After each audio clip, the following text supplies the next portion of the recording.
భారత బలగాలకు most wanted Maoist నేత Madhavi Hidma anti Naxals operation ప్రస్తావన వచ్చినప్పుడల్లా వినిపించే తొలి పేరు హిడ్మాదే.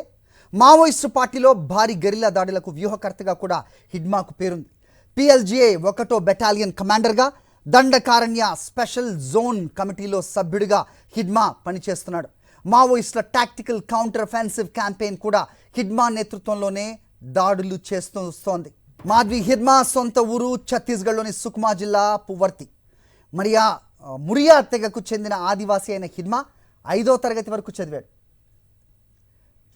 భద్రాద్రి కొత్తగూడెం జిల్లా చర్ల మండలానికి దగ్గరగానే ఉంటుంది ఆ ఊరు.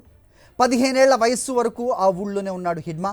బాల సంఘం ద్వారా మావోయిస్టు పార్టీలోకి వెళ్ళిన హిడ్మా విప్లవ భావాలను నరాన వంట పట్టించుకున్నాడు.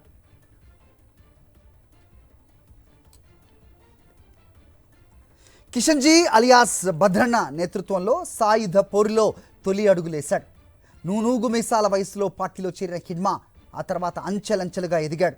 హిందీ, ఇంగ్లీష్, గోండి, తెలుగు, కోయ, బెంగాలీ భాషలపై పట్టు పెంచుకున్నాడు.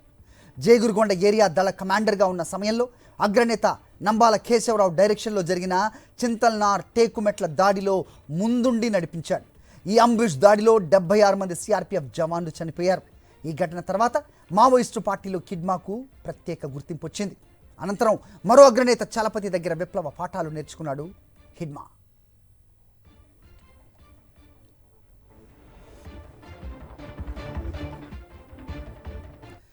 బస్తరియా మురియా తెగకు చెందిన హిడ్మా అసలు పేరు మాడ్వి హిడ్మా, కానీ మాడ్వి హిడ్మాగా స్థిరపడిపోయింది. హిడ్మాకు సంతోష్, ఇడ్మాల్, పొడియం భీమా అన్న పేర్లు కూడా ఉన్నాయి. గెరిల్లా యుద్ధ విద్యలో ఆరితేరి హిడ్మా PLGA సభ్యులకు శిక్షణ కూడా ఇస్తాడు. ఒక్కో బెటాలియన్లో 200 మంది మావోయిస్టులు ఉంటారు. కొత్తగా ఏ బెటాలియన్ పెట్టినా హిడ్మా ఆధ్వర్యంలోనే పూర్తి స్థాయి ట్రైనింగ్ ఉంటుంది. PLGAతో పాటుగా మిలిషియా సభ్యులకు కూడా ఫైరింగ్లో శిక్షణ ఇచ్చేది హిడ్మానే. మాధవి హిడ్మాకు 3 అంచెల భద్రతా వ్యవస్థ ఉంటుంది. దగ్గరగా ఉండే ఏ టీంలో 10 నుంచి 12 మంది సభ్యులు, మధ్యలో ఉండే B టీంలో 20 నుంచి 22 మంది, వెలుపలి రక్షణ వలయంలో 15 మంది వరకు సభ్యులు ఆయనకు రక్షణగా ఉంటారు. మావోయిస్టు పార్టీలో భారీ గెరిల్లా దాడులకు వ్యూహకర్తగా పేరొందిన హిడ్మా ఎలా ఉంటాడో బయట ప్రపంచానికి వెల్లడి కాలేదు. దాదాపు 25 ఏళ్ల క్రితం నాటి ఫోటోనే ఇన్నాళ్లు అందుబాటులో ఉంది. ఆపరేషన్ కగార్ అంతిమ దిశకు చేరుకున్న తరుణంలో హిడ్మా తాజా చిత్రం బహిర్గతమైంది.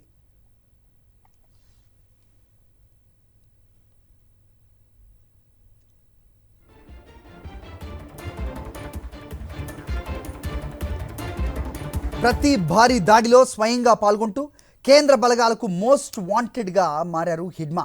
కొంతకాలం క్రితం కేంద్ర కమిటీలో స్థానం కూడా సంపాదించారు. ప్రస్తుతం హిడ్మానే కమిటీలో అత్యంత పిన్న వయస్కుడు. కూంబింగ్ ఆపరేషన్ చేసే పోలీస్ బలగాలపై, CRPF క్యాంపులపై మెరుపు వేగంతో దాడులు నిర్వహించడంలో హిడ్మా కీలకంగా వ్యవహరిస్తూ ఉంటాడు. దండకారణ్యంపై పూర్తి పట్టున్న హిడ్మాపై ₹1 కోటి పైగా రివార్డు కూడా ఉంది.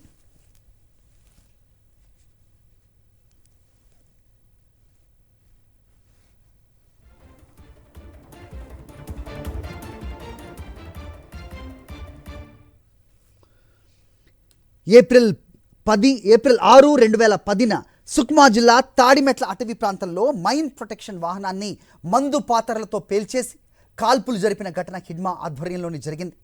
ఇందులో 74 మంది CRPF జవాన్లు, ఒక సాధారణ పౌరుడు కూడా మృతి చెందాడు.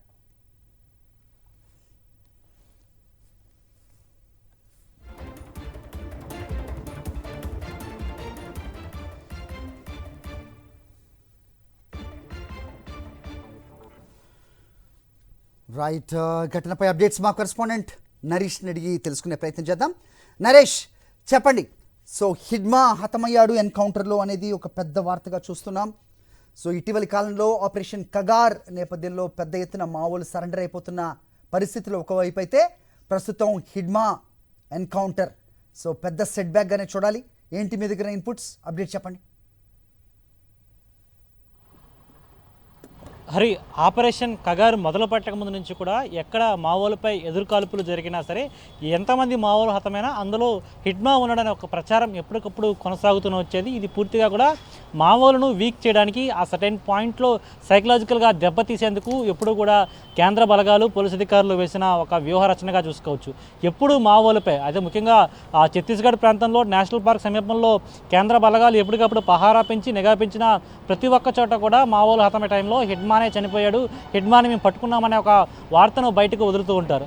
ఆ విధంగానే కొనసాగుతున్న క్రమంలో ఆపరేషన్ కగార్ తుదిదశకు చేరుతున్న క్రమంలో ఇప్పటికే మావోలు ఒక్కొక్కరిగా వచ్చి లొంగుబాటు అవుతున్నారు. మరోసారి కొంతమంది ఎదురుకాల్పుల్లో ముత్తివాత పడుతున్న పరిస్థితులు కనిపిస్తున్నాయి. ఇలాంటి తరుణంలో ఈరోజు తెల్లవారుజామున 6 గంటల నుంచి 7 గంటల సమయం మధ్యలో ఛత్తీస్గఢ్ ప్రాంతం నుంచి కొంతమంది మావోలు ఆ బోర్డర్ దాటి అల్లూరు జిల్లాలోని మారేడుమల్లి ప్రాంతంలో ఉన్న టైగర్ జోన్లోకి వచ్చినప్పుడు కేంద్ర బలగాలు పోలీసు అధికారులు అక్కడ ఉన్న అధికారులు నిఘా వర్గాలు పూర్తిగా కూడా అప్రమత్తమై ఎదురుకాల్పులు జరగడంతో ఎదురుకాల్పుల్లో 6 ముత్తివాత పడినట్లుగా మావోలు చనిపోయినట్లుగా ఇప్పటివరకు అధికారికంగా ధృవీకరించారు. అందులో కేంద్ర కమిటీ నాయకుడు ప్రధాన నాయకుడు హిడ్మాతో పాటు అతని భార్య మరొక 4 మావోలు ముంచిందని చెప్పారు. ఇంకా కూంబింగ్ కొనసాగుతూనే వస్తుంది. అయితే ముఖ్యంగా అబుజ్మట్ పర్వత ప్రాంతాల నుంచి నేషనల్ పార్క్ సమీప ప్రాంతాల వరకు పూర్తిగా మావోలపై ఎదురుకాల్పులు జరిగిన ప్రతి ప్రాంత సమయంలో కూడా అక్కడ హిడ్మానే ఉండడానికి టార్గెట్గా కేంద్ర బలగాలు కదిలిన పరిస్థితులు నెలకొన్నాయి. అయితే గొరిల్లా నిపుణుల నేపథ్యంలో ఎక్కడ కూడా గొరిల్లా దాడులు చేయాలంటే ఖచ్చితంగా హిడ్మా దగ్గరుండి వ్యూహారచన చేస్తుంటాడు. ఎలాంటి తరుణంలో కూడా అతి చిన్న వయసులోనే కేంద్ర కమిటీలోకి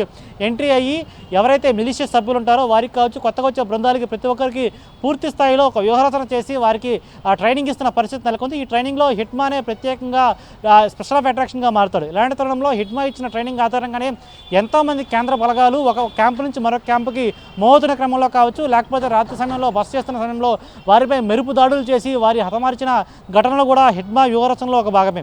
ఇలాంటి తరుణంలో హిడ్మా గురించి కేంద్ర బలగాలు ఎప్పటికప్పుడు నిఘాను పెంచి ఛత్తీస్గఢ్ ప్రాంతాల నుంచి చుట్టుపక్కల ప్రాంతాల వరకు పర్వత ప్రాంతాల నుంచి ఎక్కడైనా సరే హిడ్మా మూమెంట్ కనిపిస్తుందా, లేకపోతే హిడ్మాకు సంబంధించిన ఎవరైతే మనుషులు ఉంటారో ప్రధాన బృందాలు ఉండేవారు కాదు. ఎందుకంటే హిడ్మాని చేరడానికి చాలా వరకు సమయం పట్టే అవకాశం ఉంది. హిడ్మా చుట్టూ కూడా ఒక వలయం ఉంటుంది, మూడు లేయర్స్ ఉంటాయని చెప్పుకోవచ్చు. ఎందుకంటే హిడ్మా వరకు కేంద్ర బలగాలు దాటాలి వెళ్ళాలి అంటే ఖచ్చితంగా ఈ 3 లేయర్స్ని దాటాలి. సుమారు ఒక్కొక్క బృందం నుంచి 10 నుంచి 25 వరకు కూడా ఈ బృంద సభ్యులు ఉంటారు. వీరందరినీ దాటుకున్న తర్వాతే హిడ్మా వరకు చేరుకోవాల్సి ఉంటుంది. అయితే ఇప్పుడు ప్రస్తుతం ఈ జరిగిన ఎదురుకాల్పులకు సంబంధించి ఏవైతే ఉన్నాయో మారేడుమిల్లికి సంబంధించి అసలు హిడ్మా ఛత్తీస్గఢ్ ప్రాంతంలో నిన్న అర్ధరాత్రి సమయంలో ఎదురుకాల్పులు ప్రారంభమయ్యాయి. ఆ తర్వాత కొంతమంది మావోలు అక్కడ నుంచి బోర్డర్ దాటి అల్లూరు జిల్లాలోకి ఎంటర్ అయ్యారన్న సమాచారం వచ్చింది. ఇలాంటి తరుణంలో అక్కడ హిడ్మా అక్కడి నుంచి మారేడుమల్లి ప్రాంతంలో ఉన్న టైగర్ జోన్కి వచ్చాడా, లేకపోతే టైగర్ జోన్ చుట్టుపక్కల ప్రాంతాల్లో ఏమైనా సరే ఒక భారీ ఆపరేషన్ చేపట్టేందుకు ఇక్కడికి వచ్చారన్న విషయాలు తెలియాల్సింది. మరికొద్ది సేపట్లో అధికారులు అధికారికంగా ధృవీకరించే అవకాశం ఉంది. అయితే ఏదేమైనా సరే ఇప్పుడు హిడ్మా మృతి చెందిన వార్త మావోయిస్టులకు పెద్ద ఎదురుదెబ్బని చెప్పుకోవచ్చు. ఒకవైపు ఆపరేషన్ కగార్ కొనసాగుతున్న క్రమంలో చాలా వరకు మావోయిస్టులందరూ కూడా స్వచ్ఛందంగా వచ్చి లొంగిపోతున్న పరిస్థితి నెలకొంది. మరికొంతమంది ఎదురుకాల్పుల్లో మృత్యువాత పడుతున్నారు. అయితే ఇప్పటికే పెద్ద స్థాయి నాయకులు ఎవరైతే కేడర్ స్థాయికి సంబంధించిన పెద్దవారు ఉంటారో, కేంద్ర కమిటీ సభ్యులు ఉంటారో అందరితో పోల్చుకుంటే అతి పిన్న వయస్కుడు ఈ హిడ్మా అతి తక్కువ కాలంలో వచ్చి చాలా స్పీడ్గా కేంద్ర కమిటీ మెంబర్గా మారాడు. అదేవిధంగా ఒక వ్యూహరచన చేయడంలో కావచ్చు, లేకపోతే ఏదైనా ఒక ఆపరేషన్ చేపడుతున్నారంటే సాధారణ ఒక నాయకుడు వెనకండగా ఉండి ఆపరేషన్ చేపడుతుంటాడు. కానీ హిడ్మా ప్రత్యేకత ఏంటంటే ఒక ఆపరేషన్ దగ్గరుండి నెరవేర్చడం, అదేవిధంగా ఆపరేషన్ దగ్గరుండి చూసుకొని దాన్ని సక్సెస్ చేయడమే హిడ్మా టార్గెట్గా ఉంటుంది. ఇలాంటి తరుణంలోనే హిడ్మాకు అనేక భారీ ఆపరేషన్లో స్థానం కలిగింది. అదేవిధంగా హిడ్మా చేపట్టిన ప్రతి ఆపరేషన్లో కూడా సక్సెస్ఫుల్గా వెళ్ళిన పరిస్థితి నేపథ్యంలో పూర్తిగా మిలిషియస్ సభ్యులకు కూడా అతను ట్రైనింగ్ ఇచ్చిన పరిస్థితి నెలకొంది. ఇలాంటి తరుణంలోనే కేంద్ర బలగాలు చాలామంది కూడా హిడ్మా చేపట్టిన ఆపరేషన్లో మృత్యువాత పడిన ఘటనలు కూడా చోటు చేసుకుని ఇలాంటి తరుణంలో కేంద్ర బలగాలు అందరూ కూడా ఒకే టార్గెట్ హిడ్మా టార్గెట్గానే ప్రతి ఒక్క వ్యూహరచన చేశారు. అందులో భాగంగానే ఛత్తీస్గఢ్ చుట్టుపక్కల ప్రాంతాల్లో మడవాడు ప్రాంతాలలో, అదేవిధంగా పర్వతాహారం ప్రాంతాలలో నేషనల్ పార్క్ సమీపంలో కూడా మావోలపై జరిగిన ఎదురుకాల్పుల ప్రతి ఘటనలో కూడా హిడ్మానే ఉన్నాడని టార్గెట్గా వారు ముందుకు కొనసాగిన పరిస్థితి నెలకొంది. అదే ప్రతి ఒక్క చోట కూడా హిడ్మానే టార్గెట్ చేసుకుని ముందుకు కొనసాగుతున్న క్రమంలో హిడ్మా ఆనవాళ్ళు, అదేవిధంగా హిడ్మాకు సంబంధించిన బంధువులు ఎవరైతే ఉంటారో వారిని కూడా టార్గెట్ చేసుకుని వెళ్ళారు. ఎందుకంటే హిడ్మాకు సంబంధించి పూర్తిగా కూడా ఛత్తీస్గఢ్ ప్రాంతంలో ఉన్న సుక్మా జిల్లాకు చెందిన హిడ్మా, అతనికి సంబంధించిన బంధువులు చాలామంది బలగాల్లో ఉన్న పరిస్థితి నెలకొంది. అదేవిధంగా కేంద్ర కమిటీకి అత్యంత చేరువలో మొట్టమొదటి నుంచి హిట్మా అడుగులు వేస్తున్న క్రమంలో అతను చేపడుతున్న ప్రతి ఆపరేషన్ కూడా సక్సెస్ అవ్వడం. అలాంటి తరుణంలో కేంద్ర కమిటీ మెంబర్స్ అందరూ కూడా తనకన్నా ఉన్నత స్థాయిలో ఉన్న ప్రతి ఒక్క బృంద సభ్యులు కూడా అతనికి ఒక వెల్కమ్ చెప్తూ లోపలికి ఆహ్వానించిన తరుణంలో కూడా అతనికి మరింత ఉత్సాహం పెరిగి ఇలాంటి పూర్తి స్థాయిలో కూడా ఇలాంటి ఆపరేషన్స్ చేపట్టి ఇలాంటి తరుణంలో చాలామంది బలగాలు ముత్తివాత పడ్డ పరిస్థితి నెలకొంది. అయితే ఇప్పుడు హిడ్మాకి సంబంధించుకుంటే హిడ్మా తలపై ₹1,00,00,000 పైగా రివార్డు ఉంది. అదేవిధంగా హిడ్మా అతని భార్య ఎవరైతే ఉన్నారో ఆమె కూడా 50 లక్షల వరకు కూడా రివార్డు ప్రకటించిన పరిస్థితి నెలకొంది. ఇలాంటి తరుణంలో అతను మోస్ట్ వాంటెడ్ ఒక మావోగా పేరొందిన హిడ్మా కేంద్ర నాయకుడు. ఇలాంటి నాయకుడిని ఇప్పుడు హతమార్చడం, అదేవిధంగా అల్లూరు జిల్లా మారేడుమల్లి ప్రాంతంలో టైగర్ జోన్లో ఇప్పుడు ఎదురుకాల్పులో మృతి చెందడం అనే అంశంపై కూడా కీలకంగా అనేక ప్రశ్నలు వెంటాడుతున్న పరిస్థితి నెలకొంది. పూర్తిగా కూడా హిడ్మా అనే వ్యక్తి అసలు టైగర్ జోన్ ప్రాంతంలో ఏం చేస్తున్నాడు, అదేవిధంగా ఛత్తీస్గఢ్ పర్వతాల ప్రాంతాల నుంచి మడ్గఢ్ ప్రాంతాల నుంచి అదేవిధంగా పూర్తిగా పర్వతారోహణ చేసి అక్కడి నుంచి ఛత్తీస్గఢ్ బోర్డర్ దాటిన తర్వాత మారేడుమల్లి ప్రాంతానికి ఎందుకు చేరుకున్నాడు, మారేడుమిల్ల గుండా మాడుగుల జీమడుగుల ప్రాంతానికి వెళ్ళే అవకాశం ఉందని ముందుగానే బలగాలు అక్కడ మోహరించిన పరిస్థితి నెలకొంది. అయితే ఇన్ కేస్ ఏదైతే మారేడుమల్లి ప్రాంతంలో టైగర్ జోన్ ప్రాంతం ఉందో టైగర్ జోన్ ప్రాంతాన్ని కూడా మిస్ చేసినట్లయితే కింద మాడుగుల ప్రాంతాల్లో అటాక్ చేసేందుకు బలగాలు ముందుగా అప్రమత్తమై ఉన్నాయా, అదే పూర్తిగా కూడా ఖచ్చితంగా హిడ్మా రూట్ మ్యాప్ ఏది ఉందో రూట్ మ్యాప్ తెలుసుకున్న తర్వాతే బలగాలు ఈ విధంగా వ్యూహరచన చేసే అంశంపై ఇంకా క్లారిటీ రావాల్సి ఉంది. కానీ ఇప్పుడు హిడ్మా లేడనే వార్త, హిడ్మా ఈ ఎన్కౌంటర్లో ఏదైతే ఎదురుకాల్పుల్లో మృత్యువాత పడ్డాడనే వార్త ఇప్పుడు మావోయిస్టులకు పెద్ద ఎదురు దెబ్బని చెప్పుకోవచ్చు. అయితే ఈ తరుణంలో మావోయిస్టులు మరింత వెనకడుగేస్తారా లేకపోతే ముందుకు తీసుకొచ్చి మరొకసారి అటాక్ ప్రయత్నిస్తారా? ఎందుకంటే ఈరోజు తెల్లవారుజామున 6 గంటల నుంచి ఈ ఎదురుకాల్పు జరిగిన తర్వాత సుమారు మళ్ళీ 8 గంటల ప్రాంతం నుంచి 9 గంటల ప్రాంతం మధ్యలో మరొకసారి కూంబింగ్ కొనసాగింది. ఇలాంటి తరుణంలో మరొకసారి ఎదురుకాల్పులు జరిగాయి. ఎందుకంటే హిడ్మా అనే వ్యక్తి కేవలం 6గురితో మూవ్ అయ్యే ప్రసక్తే లేదు.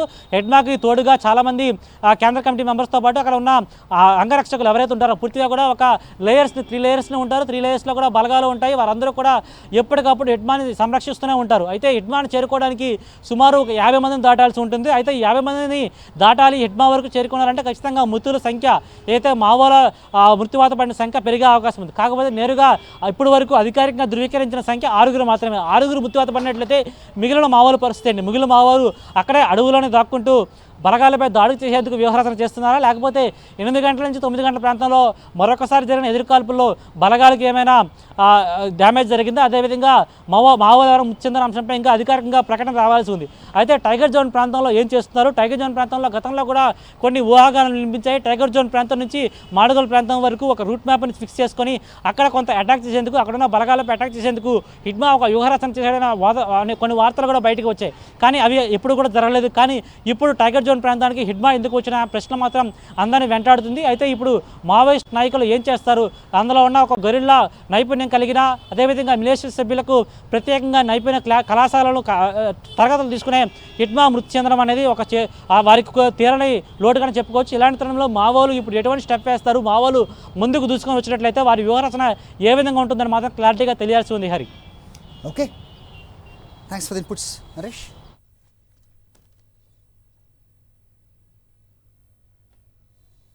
సల్వాజుడుం సృష్టికర్త మహేంద్ర కర్మ టార్గెట్గా 2013 మే 25న సుక్మా జిల్లాలోని ధర్మా లోయలో జిరామ్ ఘాటీ దగ్గర జరిపిన దాడిలో హిడ్మా కీలక పాత్ర పోషించాడు. ఈ ఘటనలో కాంగ్రెస్ అగ్రనేత నందకుమార్ పటేల్తో పాటుగా 27 మంది చనిపోయారు. 2017 మార్చి 12న సుక్మా జిల్లా బెజ్జీ పోలీస్ స్టేషన్ పరిధిలోని కొత్త చెరువు దగ్గర రోడ్డు నిర్మాణ పనులకు భద్రతగా వెళ్తున్న జవాన్లపై మందు పాత్రతో దాడి జరిగింది. ఆ ఘటనలో 12 మంది సిఆర్పిఎఫ్ జవాన్లు మృతి చెందారు.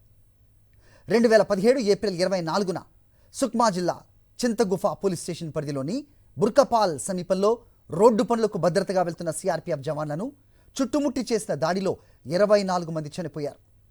అలాగే 2018 మార్చి 13న సుక్మా జిల్లా కాసారం అటవీ ప్రాంతంలో మందుపాతర పేల్చిన ఘటనలో 12 మంది జవాన్లు చనిపోయారు. 2020 ఫిబ్రవరిలో ఇదే సుక్మా జిల్లా పిడిమెట అటవీ ప్రాంతంలో మందుపాతర పేల్చి కాల్పులు జరపడంతో 12 మంది డిఆర్జీ జవాన్లు చనిపోయారు. ఆ తర్వాత జొన్నగూడెంలో జరిగిన దాడిలో 22 మంది జవాన్లు మృతి చెందారు.